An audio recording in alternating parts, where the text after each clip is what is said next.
I'm not proud of what I'm about to tell you, but in my defense, I was only 14 when it happened.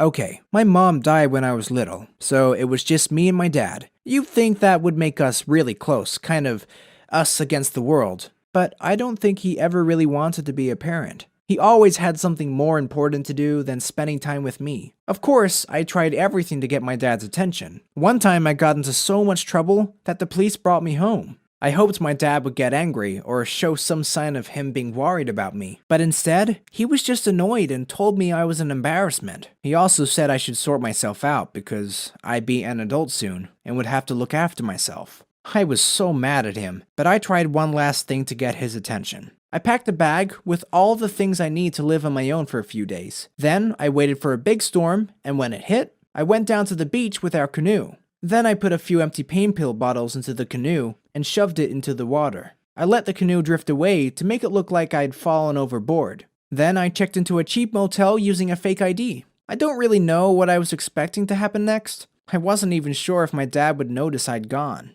2 days later, I put on a hoodie and sunglasses and went to buy some food. When I saw the local newspaper, I couldn't believe it. The headline said, 14-year-old missing in the ocean. Apparently, hundreds of people were searching for me. They'd even sent out the search and rescue helicopters.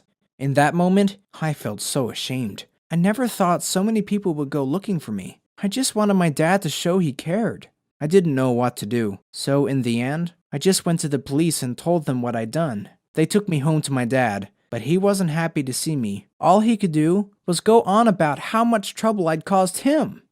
I was very disappointed, and the next day, I left him for good. I never went back and never called him again. It's hard living on your own when you're 14. I had to lie about my age to get low-paid jobs, and life was tough for many years, until I hit 18 and I joined the Navy. It was the best thing I ever did. For the first time in my life, I felt like I belonged, that I was surrounded by people who were family. I'm still close friends with most of the people who trained with me. Unfortunately, after a couple years, I broke my ankle badly and was discharged. Luckily, I discovered it wasn't too late to go to college. I found a cheap community college, which was all I could afford, and I graduated at 25.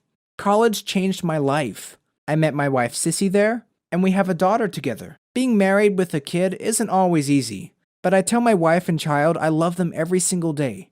I know how painful it is to live without feeling loved, and there's no way my daughter is going to grow up thinking her dad doesn't care.